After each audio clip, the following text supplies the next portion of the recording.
Por ahora, el señor alcalde provincial y demás subalternos se dedicarán a fomentar con brazos útiles la población de la campaña. Para ello, revisará cada uno, en sus respectivas jurisdicciones, los terrenos disponibles y los sujetos dignos de esta gracia, con prevención que los más infelices serán los más privilegiados. En consecuencia, los negros libres, los ambos de esta clase, los indios y los criollos pobres, todos podrán ser agraciados con suerte de estancia, si con su trabajo y hombría de bien propenden a su felicidad y a la de la provincia. Bueno, integrantes de Argentina Americana 2, en este video voy a acompañar la lectura que ustedes tengan que realizar del capítulo 5 de Ascuy Meguino. Bueno, primero aclaro, acabo de leer el artículo, el punto 6 del reglamento provisorio de la provincia oriental para el fomento de la campaña y seguridad de los asentados, septiembre de 1815, el famoso reglamento del reparto de tierras de la selección de Abadie, ¿sí? Que es uno de los 3 textos que tienen para el artiguismo, ¿no? Y bueno, la temática de la revolución rioplatense en lo que sería la banda oriental, lo que es la banda oriental para este contexto histórico.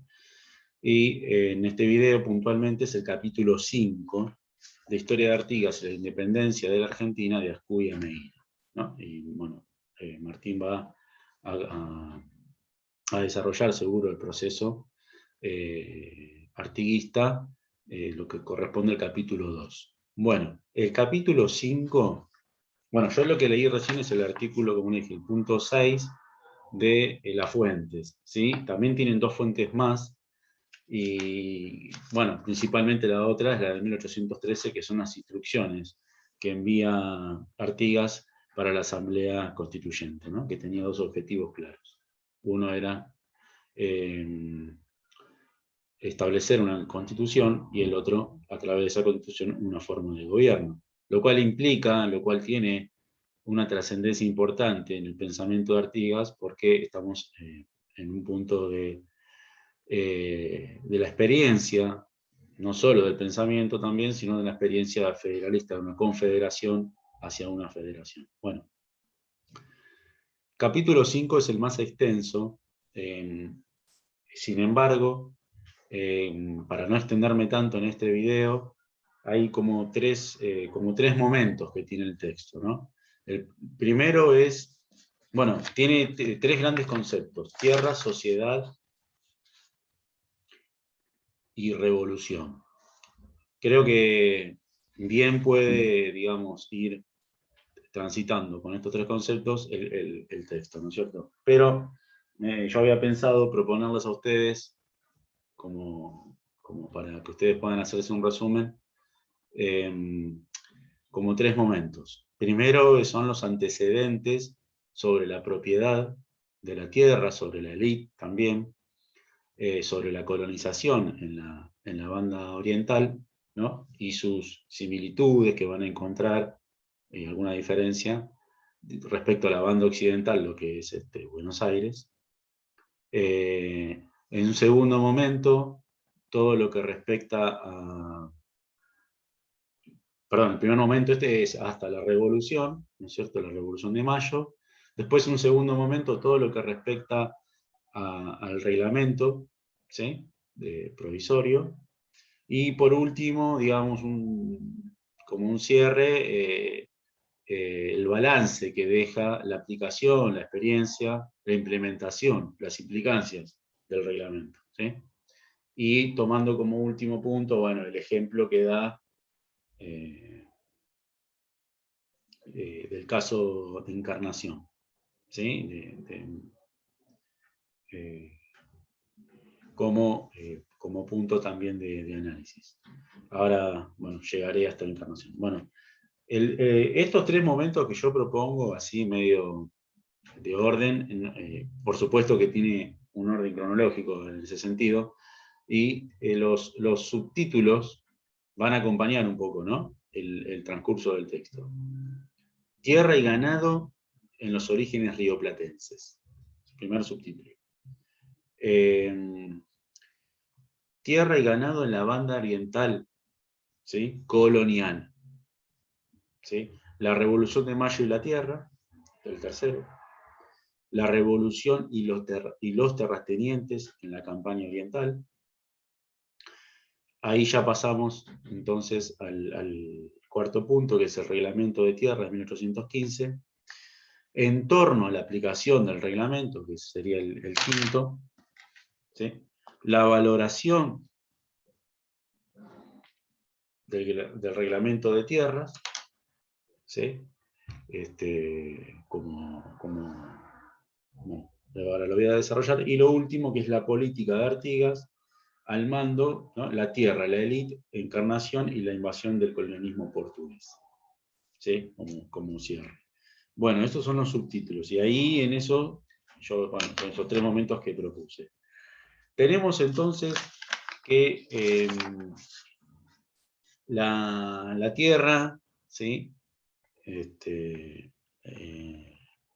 la banda oriental, y como ya sabemos, el ganado que traen los españoles, ¿no es cierto?, a través de la colonización, va a ir desarrollando el mismo proceso que sucede en Buenos Aires, ¿sí?, pero posterior, un siglo después, es tardío, ¿sí?, la colonización en la banda oriental. Entonces, Ascuy se retoma hasta la conquista, en realidad, ¿sí?, y es el primer asentamiento de Pedro de Mendoza, y luego lo que sí es la fundación de Buenos Aires, que esto seguro lo habrán visto en Argentina Americana 1, ¿sí? La llegada de Pedro de Mendoza y su expedición junto con su hermana no es una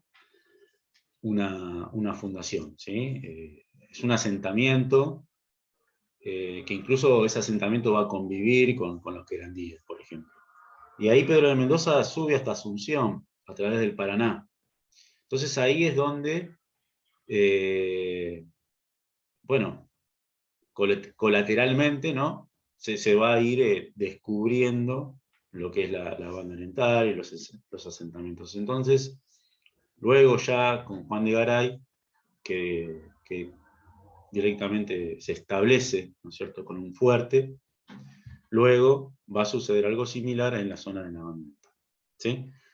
¿Y qué va a establecer? Bueno, va a establecer principalmente esto, ¿no?, a través de la encomienda, ¿sí?, estos adelantados encomenderos van a ser quienes van a tener otorgado una gran extensión, gran propiedades de tierras, ¿sí? Esos adelantados van a venir, van a tener su gran porción de tierra y van a establecer su producción, ¿sí? Todavía no estamos hablando de una élite comercial. Acá, con los asentamientos, se va a ir armando lo que es la élite terrateniente, ¿sí? Pero ¿por qué entonces podemos, o Ascuy Ameghino propone retomarse hasta la conquista? Porque es el primer antecedente para comprender el latifundio, ¿sí? El latifundio es un submodo de producción que se va a desarrollar ya a fines del siglo XVIII, ¿sí?, y se va a extender hacia fines del siglo XIX, incluso en toda nuestra América, ¿sí? Que es gran producción, es una gran producción y concentrado en muy pocas manos. Muy pocas personas físicas van a contener una gran producción que genera mucha riqueza, ¿sí?, muy bajos costos, y que eso obviamente se traspola, digamos, a una mayor concentración de riqueza a partir de la exportación. Bueno, y otra característica que tiene el latifundio para tomar el Río de la Plata es, bueno, la producción, ¿no?, con el ganado, ¿no? Es un monocultivo también, o sea, agricultura es posterior a la ganadería, pero bueno, después el latifundio va a permitir, bueno, una gran concentración de riqueza a partir de la agricultura. Esto para... Bueno, una de las principales características de la gran concentración de tierra en estos encomenderos, por supuesto que todo lo que está en esa tierra para el propietario es propiedad, o sea, si sí mismo sean las personas, se va a fomentar la mita, ¿no es cierto?, la explotación de algunos pueblos originarios, ¿no?, algunos sectores de los pueblos originarios, porque otros aún se mantienen en resistencia, ¿sí? Lo cual no limita la cantidad de propiedad de tierras. En ningún momento se va a limitar. Incluso va a ser más desordenado que en la provincia de Buenos Aires. Bueno, entonces el primer antecedente es en 1754, ¿no?, con la Real Cédula y la instrucción para la apropiación de tierra en la banda oriental. ¿Qué va a venir a esta cédula, Real Cédula, del rey de España? Que le va a establecer que la tierra no es de España, sino que es del rey. Y todo lo que hay adentro también. ¿Sí? Personas, ganado, caballería también. ¿Sí? Bueno, este expediente, ¿no es cierto? Bueno, ya es un primer antecedente similar a lo que había sucedido en Buenos Aires. ¿Sí? Entonces, siglo XVII, proceso en Buenos Aires, lo que sería la banda occidental, y un siglo después, digamos, aproximadamente, digamos, arbitrariamente lo que propone Escuyameguino, va a suceder este mismo proceso en la banda oriental. ¿Sí? Otro punto importante, que es la cuestión de la producción, que no creo que venga aquí a desarrollar, pero bueno, es lo mismo, que son las vaquerías, ¿sí? Que es la producción de cueros, que incluso ya cuando se desarrolla en el siglo XVIII, la banda oriental va a ser la región de mayor producción de cueros. Que eso no va a tener, como ya sabemos, con otros modos de producción, no se va a ver reflejado en la riqueza de esta región, ¿sí?, sino en la riqueza de pocas personas. Y va a generar el otro sector de la elite, que es la elite comercial, ¿sí?, que casualmente va a ser esta elite que, en alianza a la elite porteña, va a enfrentarse a Artigas y va a provocar, digamos, va a ser un gran elemento para entender la guerra que va a llevar adelante Artigas, ¿no?, en esta revolución. Entonces ahí también, cuando se analiza el reglamento, se va a comprender, digamos, esta tendencia democratizante, esta tendencia social que va a tener el artiguismo, que tuvo el artiguismo. Esto, digo, no es una traducción de Escuyameguino, no es una reflexión propia, seguro va a surgir en la clase este tipo de reflexiones, ¿sí? Bueno, todo esto está en los primeros dos momentos, ¿sí? Aquí es donde se explica cómo es el desarrollo de las vaquerías y la gran concentración de tierra y el latifundio. Todo obviamente totalmente reglamentado y teledirigido desde España. Bueno, ya igualmente aquí va a aparecer la figura de Félix Casara, que bueno, que es un sujeto sumamente importante, ya lo habíamos mencionado, ¿no?, que conforma, digamos, el pensamiento económico rioplatense, y bueno, y su análisis pormenorizado, viviendo en la región y conociendo la situación, bueno, va a ser uno de los quienes ya va a indicar, digamos, el problema que es lo que se denomina el arreglo de campos, ¿no? Este problema de la propiedad.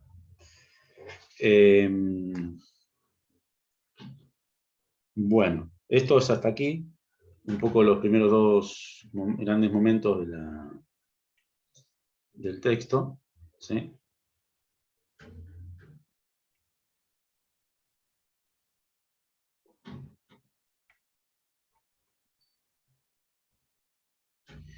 y un poco esto de la incapacidad virreinal, ¿sí?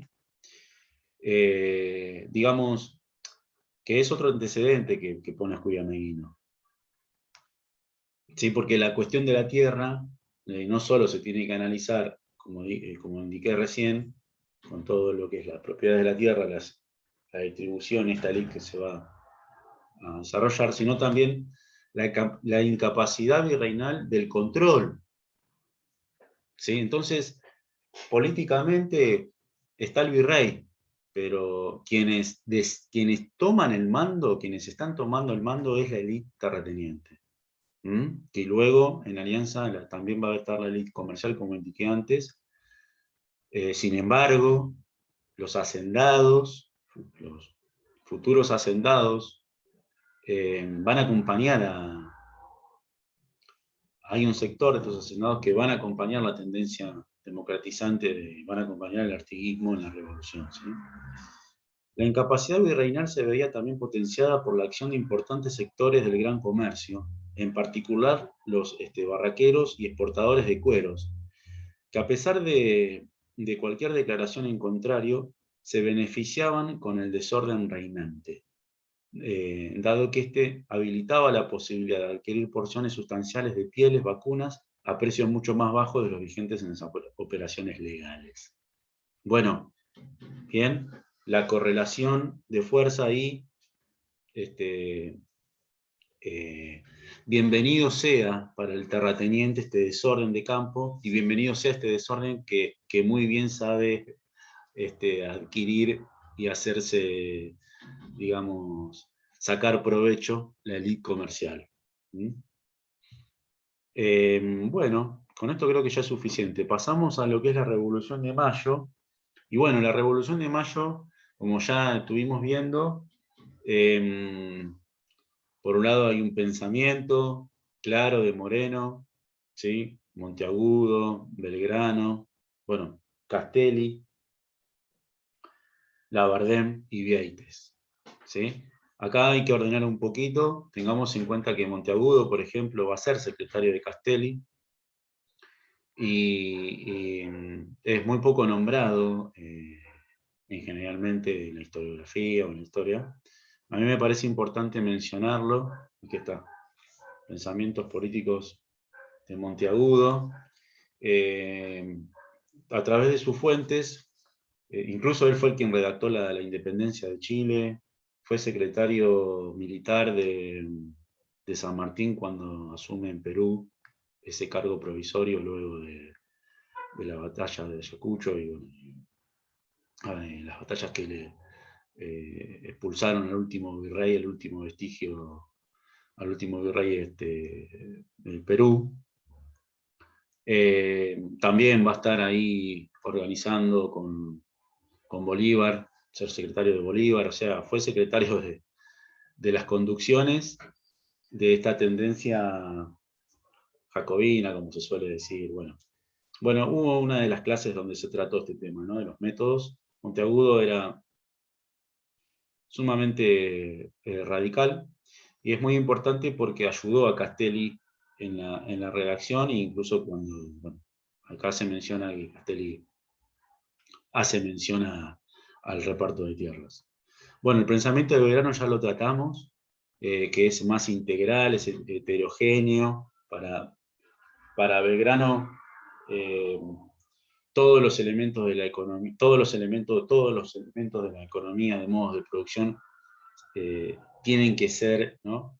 Tienen que ir hacia una tendencia de independencia, lo que hoy conocemos como la independencia económica, la producción de economías regionales, la creación de escuelas de oficio, y el uso de la tierra para su provecho, ¿no es cierto? El control del comercio, bueno, las concausas, bueno, Vieites, y bueno, y quien completa esto es Artigas. El tema es que acá Artigas no solo lo completa, sino que lo lleva adelante. O sea, el pensamiento o sea, la Revolución de Mayo va a comenzar una ruta, varias rutas, que bueno, ya mencioné que una de la Sierra San Martín, bueno, no nos olvidemos de Güemes, ¿sí? Pero va en la cuestión social, la Revolución de Mayo va a ir hacia el oriente, ¿sí? Y va a ser Artigas quien implementa a través del reglamento la desigualdad, la implementación de la democratización, ¿sí? La organización económica y social, ¿no? Reformista y democratizante, como dice Ascuella Meguino, ¿sí? De hecho, aquí en Ascuella Meguino hace mención a que el reglamento está basado también en relación a Moreno en uno de los puntos, ¿sí? del plan de operaciones, ¿sí? En el punto 12 del plan de operaciones, yo tengo acá la fuente, una recopilación de fuentes de cuando cursé en el Joaquín B. González, entre las cuales están las de Bernardo Monteagudo, bueno, las instrucciones de Artigas, ¿no? Como una línea, una tendencia revolucionaria a través de las fuentes. El artículo 12 del plan de operaciones hace mención a la banda oriental, ¿no? Y la tendencia de apoyar, de que este gobierno tiene que apoyar a que se desarrolle la tendencia revolucionaria en la banda oriental, ¿sí? Para no generar confusiones. Bueno, entonces, respecto a la Revolución de Mayo y la Tierra es esto, ¿sí?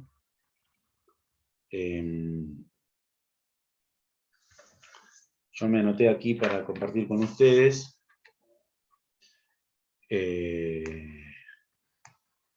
la revolución y la guerra, ¿sí? Y cómo, por un lado, ¿sí? Tenemos la composición social que va a acompañar al artiguismo en la campaña revolucionaria, ¿sí?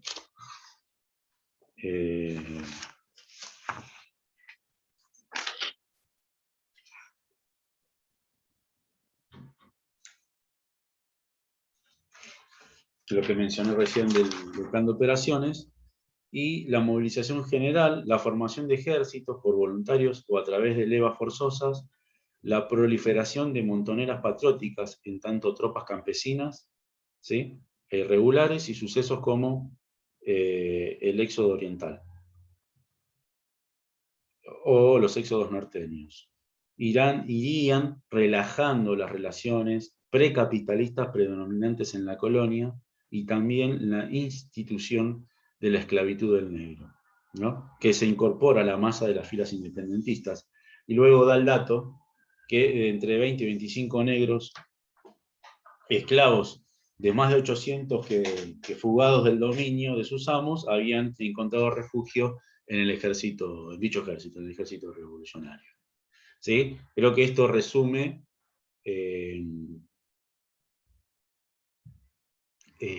bueno, la importancia de la tendencia social de la revolución. Bueno, ya vamos a llegar a la Tierra, pero bueno, es importante mencionar, ¿no? El acompañamiento, la composición social del artiguismo, ¿sí? Igual sigue siendo heterogéneo, va a pasar al análisis de los hacendados y de la élite, ¿sí?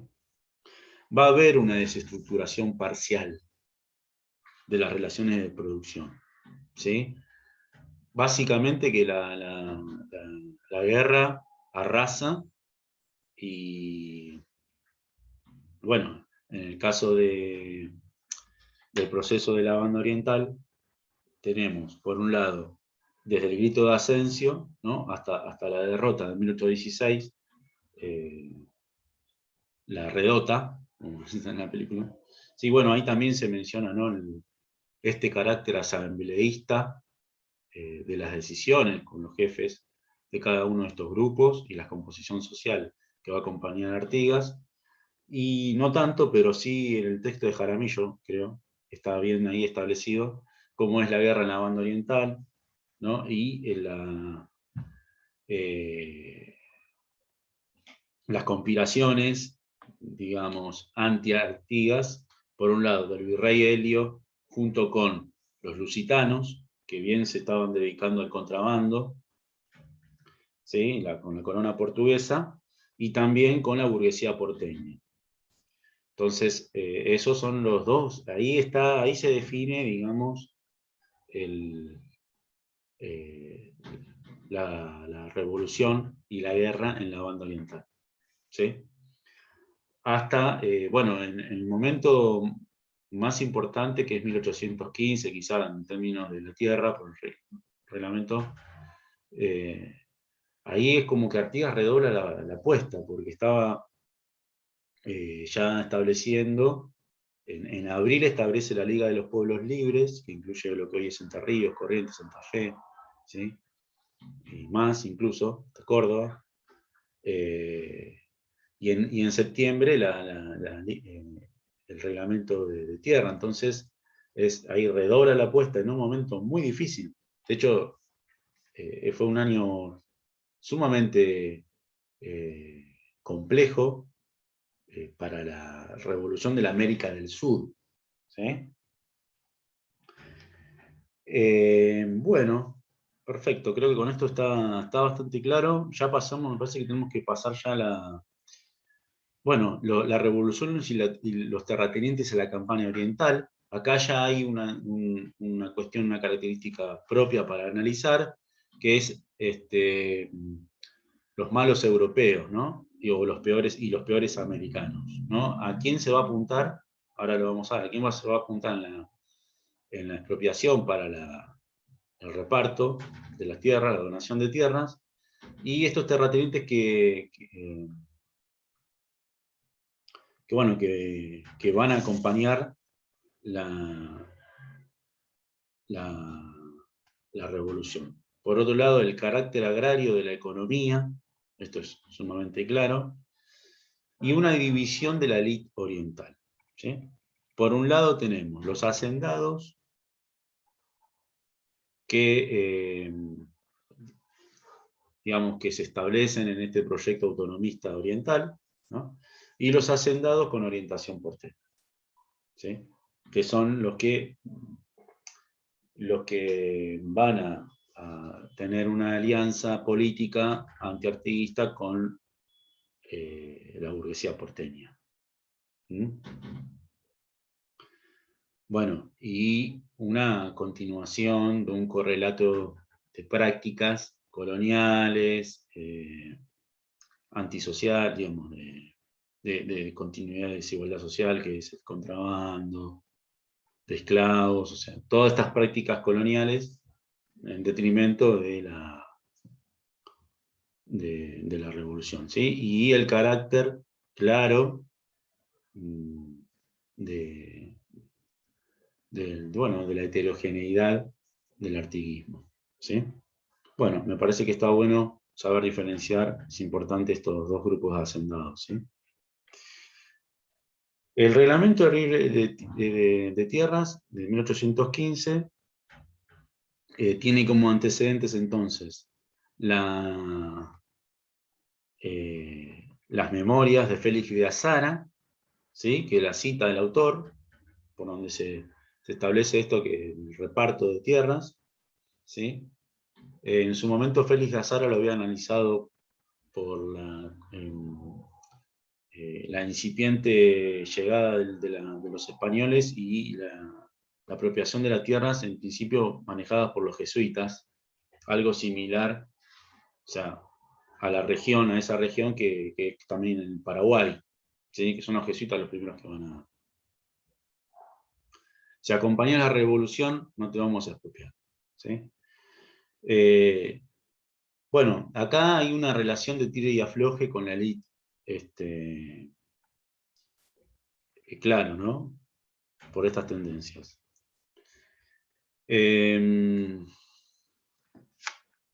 Voy a basarme sobre la revolución de los terratenientes. Bueno, acá el autor volvían a Revolución de Terratenientes. Hay 3 hitos, que los cuales, bueno, de cómo los hacendados acompañaron la reivindicación del programa y esta doctrina del activismo. Bueno. El reglamento de tierras en 1815. Bien.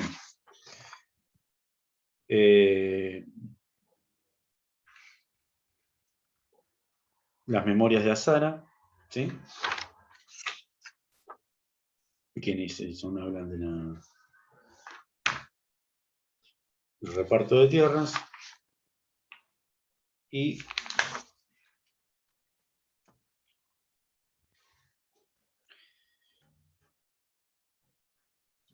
la reforma social, ¿no? O sea, el incipiente contenido de reforma social, ¿sí? No voy a leer todo el reglamento porque ya lo vamos a analizar en la clase, pero creo que leí el 6 es importante. Convicciones básicas, la necesidad de mantener la unidad con los terratenientes y mercaderes orientales que formalmente se acomodaban a su dirección, y la urgencia de avanzar con independencia de criterios y decisiones ejecutivas en la solución del marasmo agrario. ¿Cómo se va a llevar adelante para tener en cuenta el reglamento? Siempre va a estar el cabildo. En principio, al cabildo se va a acercar la persona que solicita la donación de tierra. Y luego, en el siguiente punto, que es en torno a la aplicación del reglamento de tierras, Ascuy Ameguino da 15 ejemplos tomados de fuentes de nombre y apellido de personas que recibieron el beneficio de la tierra. Pero esto va a estar controlado, muy controlado, o sea, va a haber un control sobre este beneficio social, que es el cabildo, y puntualmente va a haber los alcaldes, se van a encargar de hacer, ¿no es cierto?, una especie de control sobre este beneficio social. Lo cual es sumamente importante, digamos, forma parte del proceso, no puede haber cualquier tipo de política no se puede llevar adelante si no hay un control sobre ella. Y esto bien lo dice el reglamento, ¿sí? Y que esto también va a ser un control, lo dice Ascuy Ameguino, el control policíaco, ¿no? Pero igualmente ahí lo va a contraponer con lo que va a ser en Buenos Aires, ¿sí?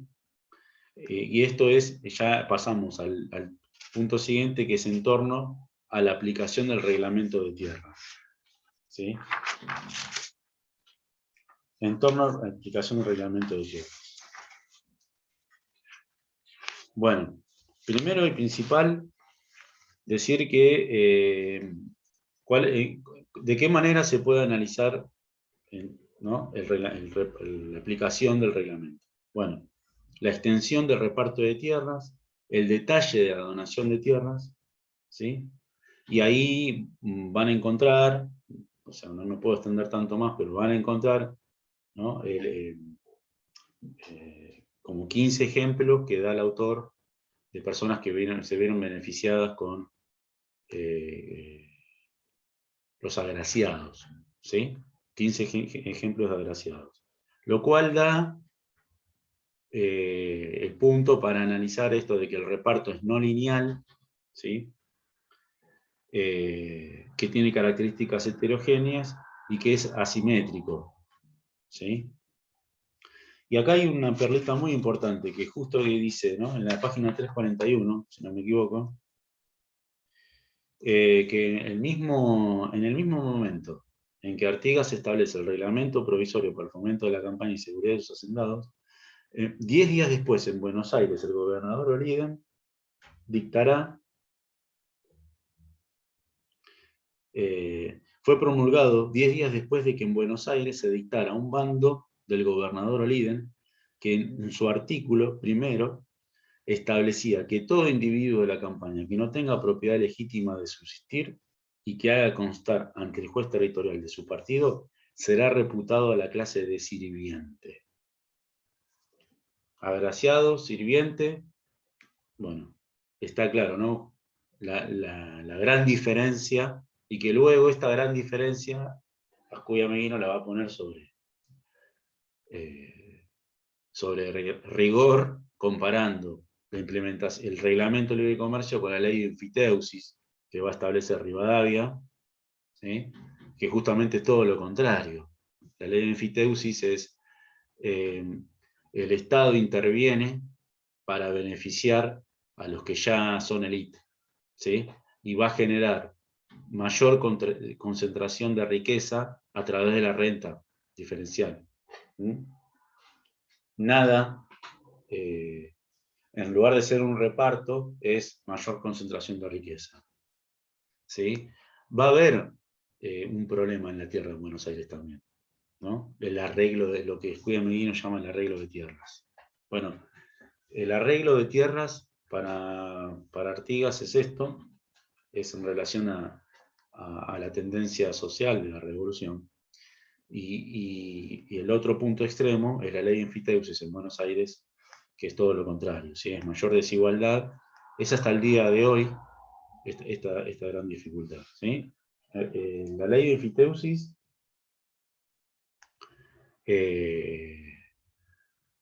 generó a través de la renta, de los alquileres de tierra, otra forma, ¿no?, de enriquecer a pocos.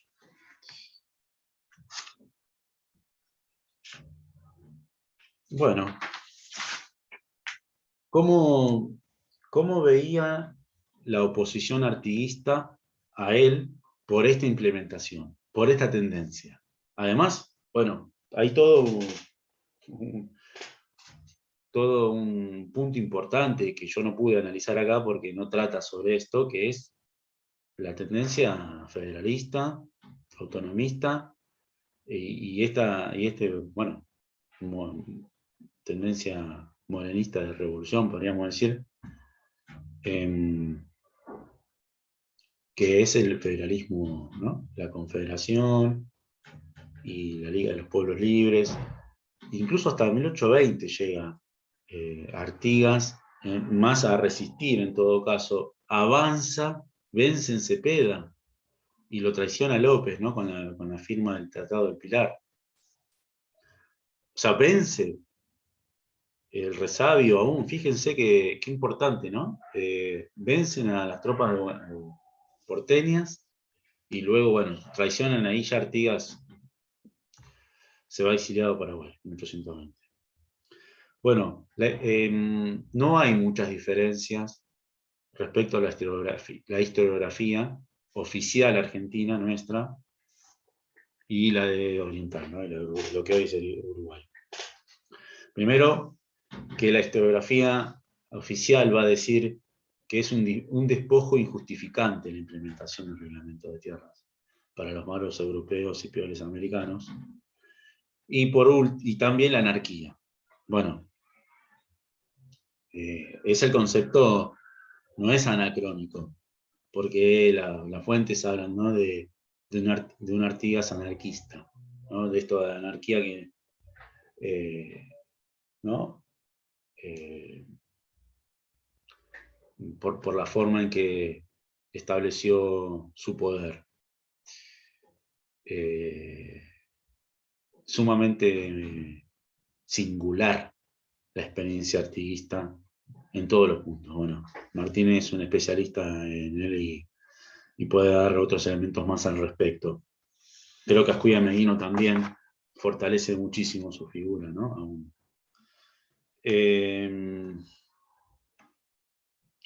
Y esta también tendencia, ¿por qué? Porque por un lado, bueno, Artigas supo sostener una relación política importante con los hacendados que acompañaron su proceso revolucionario y con los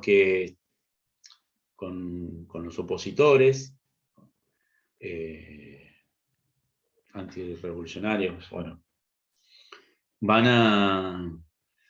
Artigas los va a considerar, los va a mandar a la purificación, ¿no? Al cuartel general en purificación. Y bueno, esto es como una tendencia radical, pero bueno, creo que son cuestiones propias, características propias de este momento y de este proceso histórico, ¿no? Y bueno, y por último, la valoración del reglamento de tierras. ¿Cuáles son los criterios para analizar? Acá esto hay que cerrarlo en la página 352 y 353, si no me equivoco. Ahí está claro donde se establece, ¿no es cierto?, cuáles son los criterios que tenemos que tener en cuenta. Disculpa.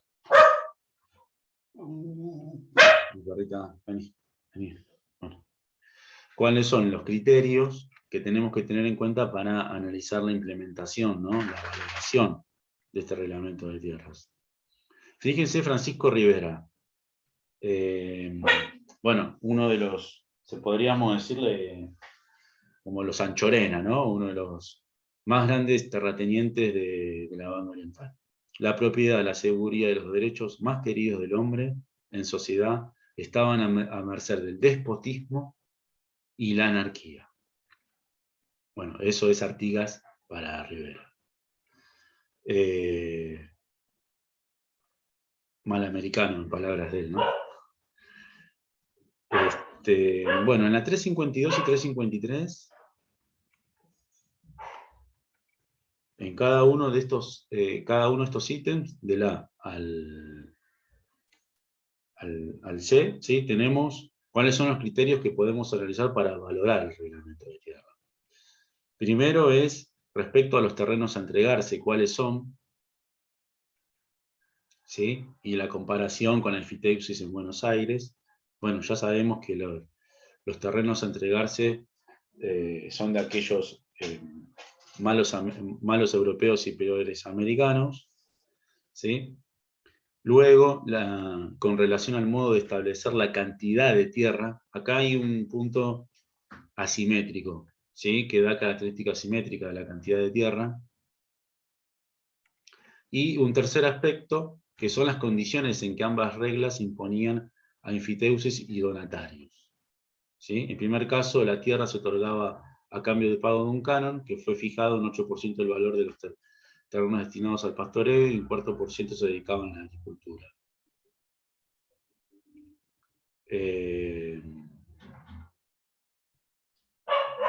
¿Sí? Es el reparto de tierras públicas realengas, ¿sí?, del rey, que antes eran del rey. Volviendo a la A, B y C, comparando con lo que luego va a ser la enfiteusis. Bueno, ahí se resumen los criterios y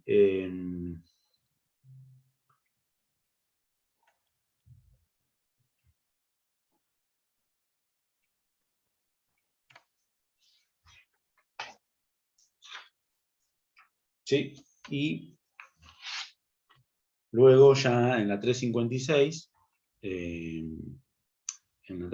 ya la autora ahí hace mención a esto, ¿no?, que la democratización del régimen colonial en el Río de la Plata. ¿Sí?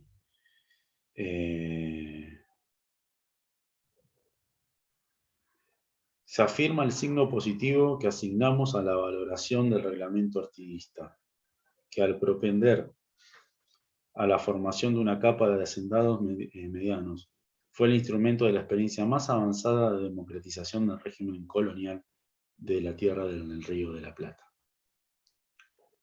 Esta afirmación debe ir acompañada de un esfuerzo metodológico que evite incorporar al análisis elementos presupuestos ajenos a las condiciones de tiempo, lugar y circunstancia que definen su contexto histórico. El reglamento provisorio podría haber entonces no haber sido la mejor de las soluciones posibles al problema de la tierra, pero fue sí la mejor de las efectivamente realizadas. Sin duda. No hay una experiencia así en la provincia de Buenos Aires, o en el país. Digo provincia de Buenos Aires por el tema del Río de la Plata, ¿sí? Bueno, y luego el autor compara, ¿no es cierto?, esto con el pensamiento del Belgrano, que eso ya lo tratamos, la importancia del cultivo de la tierra, el trabajo de la tierra. Bueno, que no hay, digamos, no va a haber crecimiento de la nación si no hay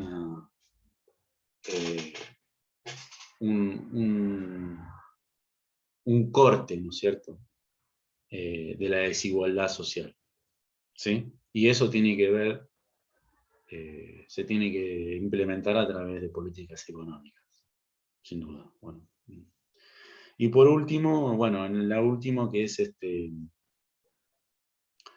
la política de Artigas al mando de la tierra, élite, encarnación y la invasión del colonialismo portugués. ¿Sí? Y bueno, las relaciones que tiene Artigas en 1815 y la invasión lusitana. Francisco Encarnación Benítez Artigas le escribe: en su presencia he de esclarecer mi conducta pública y la insolencia de estos bellacones que, habiendo vivido en el regazo de sus familias, regalados con ellas y tratando de su utilidad, quieren insultar impunemente a los hombres de bien que expusimos el pecho a las balas y dardos de los enemigos, mientras ellos, entregados al ocio, solían, trataban de sus propios emolumentos. Los dichos de Encarnación no dejan duda de que los conflictos que lo involucran se conectan directamente con la lucha por identificar y expropiar a los terratenientes malos europeos y peores americanos, tal como lo califica el reglamento. Evitar las maniobras por las cuales intentan preservar sus patrimonios, contando con algunos casos con la complicidad y ayuda de la élite montevideana. Bueno. Bien. Seguro me habrá extendido bastante, pero es un capítulo extenso y bueno, espero que haya sido de ayuda. Nos vemos mañana en la cursada.